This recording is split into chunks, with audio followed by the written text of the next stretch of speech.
and welcome to JRock's Babylon. I'm your host, Jason JRock Houston. Our guest today is my good friend, Mick Michaels. How you doing today, Mick? All right, man. How are you doing? I'm doing great. And of course, Mick is a guitar player and founding member, but songwriter for Corners of Sancttuary and Hereafter. And Mick, you sent me this, which is a comic book to go along with your latest release, which is, would you say it's a collection of Halloween themed music? Because I was reading that the songs are actually based on a novel. Yeah, the whole thing is based around a song we did back. We wrote in 2015. We wound up recording it in 2016 called Hyde No More. Dr. Jekyll, Mr. Hyde. And we had Oh, kind of played with the story a little bit ourselves. We took some liberties and we released it. We did a video shoot for it. And then it just so happened at that time, I guess it came out in right around Halloween or yeah, whatever. yeah. And then we played it a few times live, and then we just kind of moved on with it. And I know more. Is this kind of your first realm of like what you would consider a kind of close to you guys are going to get to a concept album? no, well, I wouldn't say that per se. Actually, our second album that we did, called Harlequin, was a concept album. I don't know what we were thinking at the time. We thought that we could do it. We spent a lot of time on it, and it just didn't get really good reviews for a lot of different reasons. But we still play a handful of the songs in our live set. So we're probably going to be redoing that album because we've been redoing a lot of our early albums that aren't no longer available, and that one's also going to include a comic book as Okay, well. cool. Now, when you say redo the previous albums, are these just re-releases or are these new recordings? They're new recordings, new mixes, new masters, the whole bit, with some new artwork and things of that nature. Yeah. And so let me ask you, and part of the reason you're doing, I guess, the re-recordings are, to do with the current lineup. Do you think that you guys will stay pretty true to the original versions of the songs, or do you think you're kind of modern them up a little? Well, the songs that we've been continuing playing live, they've kind of changed over the The last years. Yeah. 15 years anyway.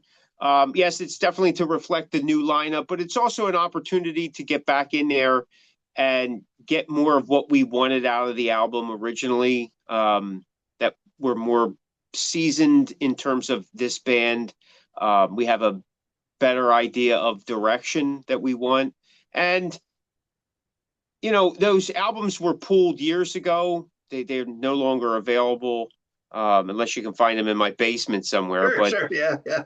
yeah, but we just, there was things that, like, there was hit or miss stuff because it was still early on for us with digital, and we were leaving some things in other people's hands that, we just didn't figure because we were an analog band, Yeah, analog yeah. players, I should say. And that's what we were familiar with. So getting used to some of that digital technology was definitely foreign to us. Now, fast forward almost 15 years later, and we have a grasp on it and we have better understanding. And this just gives us an opportunity to go back and fix the things that probably should have been fixed the first place, and we're having fun with it. I mean, and we're making them available again. Like I Yeah, said, that's a cool they thing to haven't been me available in because a while.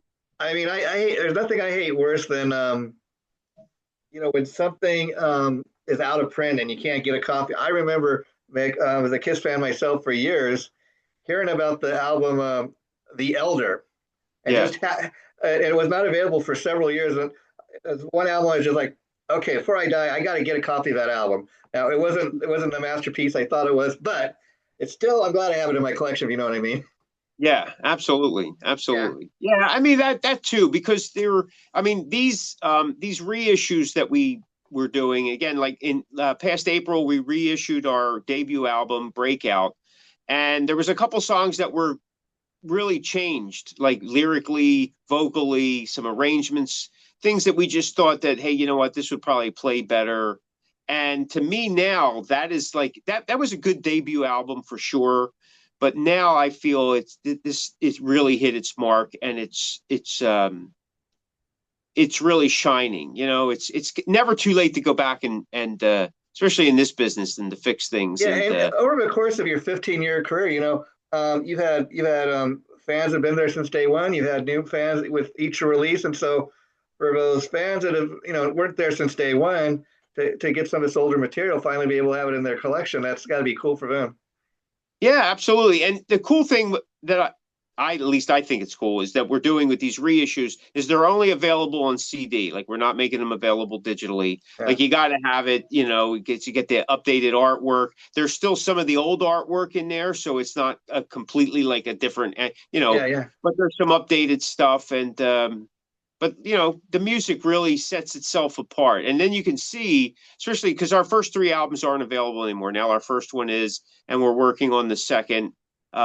Then we jumped ahead and we're currently working on a reissue of Metal Machine, which we're going to do this year, but I think we're going to push it off to our 15th year anniversary for 2026, which is going to include a biography and some other stuff. And we're working on putting together some small tours to kind of celebrate all. Mick, before you know it, we'll be talking 5 years from now, and it'll be the 20th anniversary of the band. Yeah, who knows? Well, we'll see. You know what I mean? We've been fortunate to get this far. We'll see how the next 5 years goes. But and that's the thing with this band that I've always loved. Is every time I talk to you, you guys are like the Kiss Machine back in the 70s, like a new album every couple of months, something like that, or at least it seems like you guys are always putting out.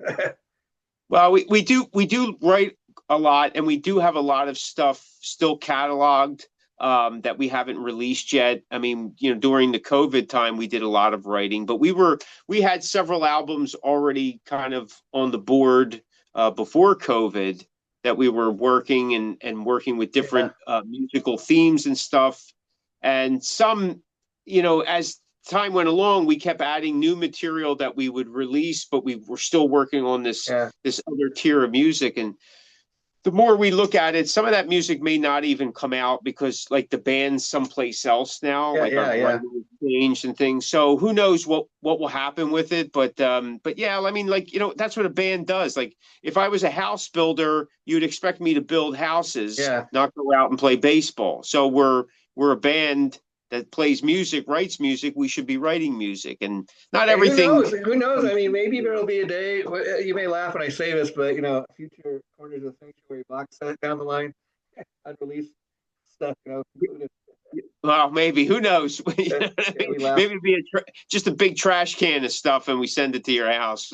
Yeah, I mean, I got the Kiss Alive box set. There's two of them, and I just ordered the live one. I can't wait to see what that's got in it. Oh, cool. Yeah, and I got to ask you, knowing what a Kiss fan you are, obviously the passing of Ace Frehley had to really hit you hard. Yeah, I'll tell you. So that particular day, I was not on social media until later in the day. I wasn't online at all. I was busy with some other things, and so I popped on Facebook and I'm seeing all these things, and. Yeah. Like it literally, like it hit me in the gut, and I got choked up. I mean, I'm not afraid to say it. I mean, I got and I go, this can't be real. So I went on Google, to check, and it's didn't say that he passed or anything like that. So I said, oh, maybe it's one of those BS things. But then, like people, more reputable people, more well-known people were saying, hey, this is the story. This is what's happening. And then, a couple hours later, they officially announced, and I'll tell you, I was pretty bummed out, man. I mean, Ace was a huge influence on me. Just as a fan, as a player, there's so many things that, I tried all the other guitars too, but I started my first guitar was a Les Paul, like Ace's, and then during the 80s I had to get all the crazy shapes and stuff, but I wound up going back to that Les Paul style guitar, and because of Ace, and because it was something that I was drawn to and I felt comfortable with, and I do the knock knees thing on stage as well. That kind of thing. I don't play like Ace. I don't play at all like Ace. But his playing influenced me in such a way about like simple sophistication in how you approach things. And early on, I mean, even now, like when I'm in the studio and I'm trying to work out a lead, that wasn't written before. I often say to myself, I go, how would Ace play this? Like, what would he do? Because stories of Ace, he always talked about being a sloppy guitar player. I'm definitely a sloppy Yeah, guitar yeah. player. And a lot of times he wasn't like an off the cuff guy. He had to kind of play through things and work things out. And I'm kind of like that as well. And so I always say to myself, I go, what would Ace do here? He would start out with something a little simple, or he would blast into something and then melody out. So yeah, it's such a bummer. And it's a bummer that, you know, the four guys that we know and love as Kiss will never have the opportunity now Yeah. to just do it one more time, Yeah, yeah, and he was so excited apparently about the Kennedy Center honors. Not going to get to attend Yeah. that now. Yeah. And then Peter Criss, I'm kind of excited. I don't know if you've heard any of his new stuff. First album of new music in 20 years coming out December 19th.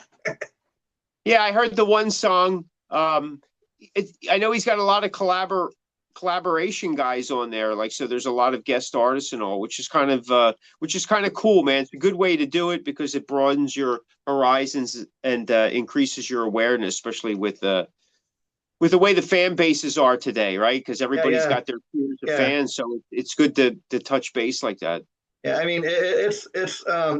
I remember the day Ace died. I got to tell you, I was at work and I was online, and all of a sudden, like you said, all this stuff started popping up. And first, I'm kind of questioning because I knew he had suffered an injury and was in the hospital. So I thought, okay, maybe there's some to this, but it was like happening in real time. Like as far Yeah, as 1 minute, okay, well, he's not dead, but he's on life support. And then by the time I went home from work that day, he was dead. yeah.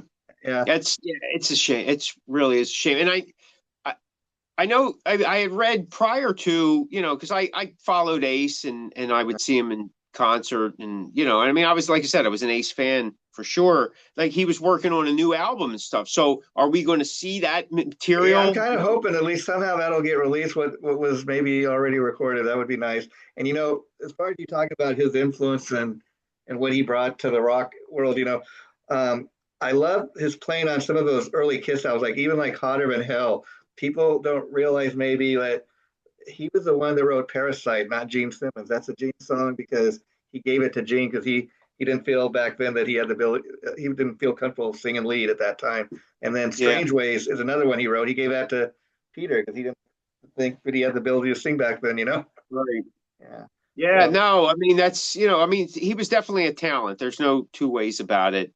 Especially in that those formative years of Kiss. I mean, he was so instrumental. Rock Silently, Bottom. I got to ask you, as a guitar player, that's a song I don't know why it wasn't a bigger hit, especially if you've ever seen like him and Paul doing it together in concert, like when they kind of switch off into guitars and stuff. yeah. Well, listen, I mean, a lot of people will argue that Kiss never had a real big radio hit except for Beth, but even that, I don't think it, cracked the top three or anything like Yeah, that. But they, you know, to me, like a hit is like if you're familiar with a song, like if yeah, I talk to you and I bring yeah. up a song, you go, yeah, then to me that's a hit song. Like if Yeah, it's to known, me, I a know band there, like Kiss, you're not around for 50 years unless you have, you got to have the songs. I mean, that's one thing I say about Gene and Paul. They were very prolific writers, very much like yourself. And the thing about Kiss is they have their diehard fans like you and me, but then they have the casual fans. So, I mean, probably you go up to anybody and, hey, did you know Kiss had a movie, a song on Ted, Bill and Ted, oh yeah, God gave rock and roll to you, or Lick It Up, Heaven's on Fire. So to the casual people on the street, some of these song titles out there, they're not diehards, but they know the song. oh yeah, there's like that's yeah. I mean, I think Kiss has gotten more airplay over the last, maybe 20 years, Yeah, because certain radio stations have opened up. And of course, with satellite radio and of course, internet radio, than they did, say, back in the 70s, even though, I mean, they got a good turn of events. I mean, otherwise, they wouldn't have been able to keep pushing through like what they did. I mean, sure, it was a slow start in terms of record sales and stuff like that, but they did they what were they in for had the to do, long haul, man. and Mick, the thing that always drives me crazy is the thing that everybody loved the most about the band, the makeup. For me, it was a makeup and the music. I love both, but back in the early days, people say, you guys, you got some good songs, but you got to wear that makeup. You know, Yeah. Well, yeah, there was, it's listen, when something's different or strange, people question it. They have their reservations about it, but it worked. There's yeah, nothing yeah, you can, and here's the thing, like, most of us, even Kiss fans, no matter how many times you've seen them, you've heard them more times than you've seen them. oh, So the sure, sure, music had to have something that resonated with thousands and thousands, tens of thousands of yeah, people, like you yeah, said, for 50 years. So you can't play a 2 hour show if you haven't had songs that people are familiar with. yeah. And now, let Yeah. me ask you in regards to this comic book, Hyde No More. Um, another thing I remember around Halloween time when I was a kid growing up was back in the day they used to play around Halloween time, at least where I was from. Kiss Meets the Fan. Was that something you remember doing? Oh yeah, I remember watching its premiere. I remember the premiere, and then you didn't see it again. But I remember then in the mid to later '80s, they had it on as like the 11:30 movie one Yeah, Friday night. I remember that, and they were actually making a big deal of it. I remember all of us getting together and staying up and watching it. But yeah, yeah, I mean, listen, when I was a kid, I guess I didn't realize. I mean, like I loved it, right? yeah. When I was a kid. Then when I watched it again when I got older, I'm like, man, this is kind of cheesy, but there was something about it. I'll be Even honest with today, you. I mean, I'm with you, but even today, if it comes on, maybe I'll watch it. But it's and the reason I'm asking all this is because I know the last couple of years, you and your band Corners of Sanctuary really got into pumping out holiday music, and I got to tell you, you're part of the reason for this. But I've always loved Mick around the holiday time. My favorite time of year, like you, and like even just last couple of weeks, I've been getting into buying like Christmas CDs, and it's stuff that I typically wouldn't listen to. But like today, I was listening to Dolly Parton's Christmas album. Cher put out a Christmas album, the Beach Boys that they put out like in the '70s. I was never aware of this stuff, but just to kind of get me in the mood. And typically, it's not what I listen to, but around this time of year, I really get into the Christmas music. Yeah, listen, I've always loved Christmas music. I mean, even as a kid, right? I mean, I love Yeah, Christmas. It's pretty. If you listen to my podcast or pay attention to me on Facebook or any interview around this time, I mean, it's all about Christmas. But I always wanted to write Christmas music, and I've told this story before. But bands that I was in years ago, it was a democracy, and if everybody's not on sure, board, you sure. don't do it. And it was something I figured, well, one day maybe I'll get to do it. And so when I put this band together, I said, this is definitely something I want to chalk up and do. And when, back in the '80s, metal bands took it more tongue in cheek. It was an old time type of thing. But, Trans-Siberian Orchestra changed the game on that. And I think it really brought it more into the forefront, especially for hard rock, heavy metal Yeah, bands. yeah. And but it's listen, on a business end, you can't go wrong. It's something that can be recycled every year like And clockwork. you've almost got guaranteed income in a way because I mean people are going to buy your records no matter what you put out, but they know that this has kind of become your band's specialty, if you will. I mean, this is what I kind of know myself. But okay, every year there's going to be a new Corners of Sanctuary Christmas single, and you guys have been Yeah, doing it I along mean, like, it's tradition. become it, it's become a tradition for us. It was something we were doing to kind of, again, like we got into it because it's something I wanted to do, and I figured it'd just be a one-off, and then we move Uh, on. But it actually did pretty well, and then we thought about doing more, and it was a good change of pace for us. We got to experiment with different stuff and have fun. and it's a way And to then kind of widen your horizon, so you're not just doing all metal all the time, if you know what I yeah, mean. yeah. I mean, the beauty about it, well, like I was going to say, it's become a tradition for other people too. Like they expect it, right? But for us now, especially over the last 10 years, we try different writing styles and we have fun with it. And we do things that we normally wouldn't do in the regular music. I mean, we've done punk versions, acoustic versions, rock country versions, piano type stuff. I mean, it's all fun, man. In fact, It's a good it's in the time. other room. But you sent me last year a Christmas CD you guys put out last week of all the. You had a new song at the time. I can't remember, but one I really loved was "Get on the List." Get on the list. Yeah, that was like 2 years ago. That last year was Christmas Fairy Tale. The year before that was Get on the List. This year is What If Christmas Was Every Day, and that actually released today. So, You want to yeah, talk I about mean, the? listen, we're excited about it. You Yeah, know, let's talk about it's the a new cool single that thing. came out today. The Yeah, Christmas. well, like I said, it's called What If Christmas Was Every Day. I actually writing I started writing that last year during the holidays once our other song releases because I'm kind of in the mindset, in the Yeah, mood that for it. time. Yeah. So I'll demo the song and stuff like that, and then I'll put it away. I'll shelf it, and I won't pop it out again until maybe late April, May. And then I start listening to the demos, figuring out what we're going to do here, so that I'm ready to have it on the board.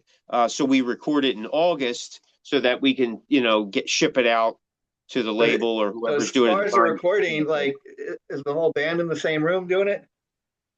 Like, Well, we bring everybody's, I'll go in and I'll demo and I'll track some stuff. And then we bring in me and the drummer work together. Bass player then comes in. And then the okay, singer is usually by himself when he does his stuff. okay. That's fun. And what I love about it too, Mickey, it'd be fun if you guys just went in like every year recorded like a Christmas standard. But what I dig, you guys have done that, and it's been fun. But I really dig the fact that you get into creating your own Christmas songs. Yeah. I mean, listen, we're in, for us, we're in the business to write our own music, right? Uh, And I mean, I think we got about 16 original Christmas songs that we've released. And we have about seven traditional songs that yeah, we've yeah. done, instrumentals and stuff like that. But we've always added our own little parts to them, kind Yeah. of like Now, little now when you when personal. you choose like a Christmas standard that everybody knows, how do you go about picking those? You like to pick the ones that are well known, or do you Oh try to yeah, go? well, there's two. One, you wanted to kind of have it well known, and two, you want to make sure there's no copyright issues. And if they're old enough, there usually isn't. So if you do ones that you're still hearing, like if it's modern times, you want being an independent band, we try to avoid any that type Yeah, of yeah, entanglement. that makes sense. Um, Rob Halford, he put out a cool. He put out like two Christmas CDs with the Halford right. band, and Yeah. those are pretty cool. It's in my mailbox. I haven't had a chance to go get it yet, but I just got the new Striper Christmas Oh CD yeah. that came out today. So they got like Winter Wonderland, Joy to the World. So Right. Right. Yeah. Yeah. Yeah. I heard some clips from that. That's really good. The way I look at it on a business model, between the time we release, say between Thanksgiving and Little Christmas, January 6th, we usually get more airplay than we do all year round. And yeah, we you get told me that. airplay. That's Yeah, we almost get comical. airplay on yeah, we Yeah, get airplay on places that would never play our normal music. So there's something about the Christmas music, and I can get that every year. And believe it or not, one of our older songs, Counting the Days Till Christmas Comes, and I think that was 2018, that actually just dropped on a Poland chart, like charts from Poland, like a radio thing. wow, amazing. And so it's like whether they just got it, somebody just discovered it, or whatever. But it's the beauty about music is, and go back to the beginning of our segment here. It's always new to somebody. That's why we're reissuing our older stuff. We revamp it. New people hear it. Power of the Christmas. internet, and as far as re-releasing the older stuff, the cool thing about that too is how many bands in the past have kind of thought, I wish I could record that song a little differently. But back in the day, you'd have a record comes. No, we're not going to give you money to go in and re-record the same Right. song. Right. It's not quite like that. Exactly. Yeah. Yeah, yeah. You can do what you want now. Exactly. Exactly. Yeah. So do you guys you're still out there touring till the end of the year, or Now things? we're done. We finished up actually last weekend. We were on the road, and then we're finished. We're And that I think holidays. that's what you told me. So this holiday time, and it's kind of that's the time of year Yeah, you wrap things up. yeah. I mean, honestly, I mean, things have changed. This business has changed a lot since everybody's come back from COVID. Um, we've always been a pretty busy and active band throughout the year. Things have changed again, like I said, but we usually took the end of the year off, to spend with our family and friends and kind of revamp and enjoy the season and like, we'll probably get together once or twice. We'll do a rehearsal and things like that, and then we're going to have our own. We always have a cause Christmas party, so the guys get together and we'll eat a Yeah, that's lot and fun. Yeah, exchange yeah. presents and So stuff. let me Yeah, ask you about this, Mick. The little comic strip. yeah. Did you design that, or who drew that? We worked. I worked along, the band and all. We worked together with AI Action Comics, and we pretty much told them what we wanted, and we kept going back and forth and back and forth. And this was believe it or not, this was not on our plans to do. Yeah, just Um, someone, a DJ out on the West Coast, contacted us about the song "Hyde No More," and unfortunately, I had lost some of the original files because I had a computer meltdown and wow. even our backups, everything was lost. But Yeah. I told them, I says, give me a day or two and I'll see what I can, drum up. So I had a new mix and master sent to him. And then he comes back and he goes, what about artwork? I go, artwork. I go, the song's like 10 years old. I go, so we had some artwork put together. And while we were getting that done, I said, hey, we could do a comic book with this and maybe a comic strip. And then Yeah. the comic strip came to one page and then one page came to 2 pages, both sides. And then we said, well, why don't we make it 11 by 17? We'll fold it up and, boom, boom, boom. Well, 3 weeks later, we did this quick turnaround and we said, well, we'll add a CD to it. And we put all these B-sides, what we used to Yeah, call and the B-sides. cool thing that when I got this in the mail, Mick, the cool thing to me is like, okay, if you would have sent this like just in a standard envelope, it would have got damaged. It'd be all bent up, or I'd be handling it, but it comes in this nice package, and keep it in here. Yeah, that's the idea. I mean, because you're selling everything, and I mean, there's you have to feel like you're getting something, and Easy, so yeah, you're not only getting a comic, but you're yeah. getting 16 songs on a CD. Track listing. I mean, how cool is that? Yeah. Yeah, I mean, so I really felt like I did get something, and I just been super swamped, but I'm gonna get. I got your address, so I'm gonna send that to you. Okay. Okay. I Yeah, appreciate it. Thank you. yeah, yeah. And before we wrap it up, do you have anything else you want to say to the folks? Yeah, well, first of all, thanks for having us on, to talk about the music, talk about the band. You've been a great supporter. Thanks for everybody that supports the band. We're excited that 2026 is going to be our 15-year anniversary. We got a lot of things planned. We got a biography coming out. We're going to be on the road. We're starting to book some stuff now. We're going to be at some festivals. We're going to have some more reissues coming and a lot of new music and maybe some cover songs coming out as well. Well, I can't wait. I always love those too. Let me ask you, Mick, real quick before we wrap it up. As far as the Hereafter band, we should probably let folks know because you're gonna laugh when I tell you this, but the contest we're trying to have somebody name your mascot for Hereafter. Haven't got one person send in any suggestions. So why don't we tell people about that? So if they want to email us a name or something, they know what we're talking about. Yeah, so I have another project called Hereafter. It's a doom groove metal band. We signed with Fire Rock Music Group earlier this year for the release of our third EP, Roads to Nowhere. And we got this Flaming Skull guy that's been on all of our artwork and CDs and stuff like that. And Jason thought it would be great if we had the fans come up with a name for it. And if you do, and you're chosen, you get to pick anything from the Hereafter merch site. So Yeah, you yeah, just gotta yeah. And email so them some names. yeah, email some names. I'll post where you guys can do that when I post the interview later tonight. And as far as Hereafter, I got to ask you, Mick, how's the release been doing? And hope for future releases with the band.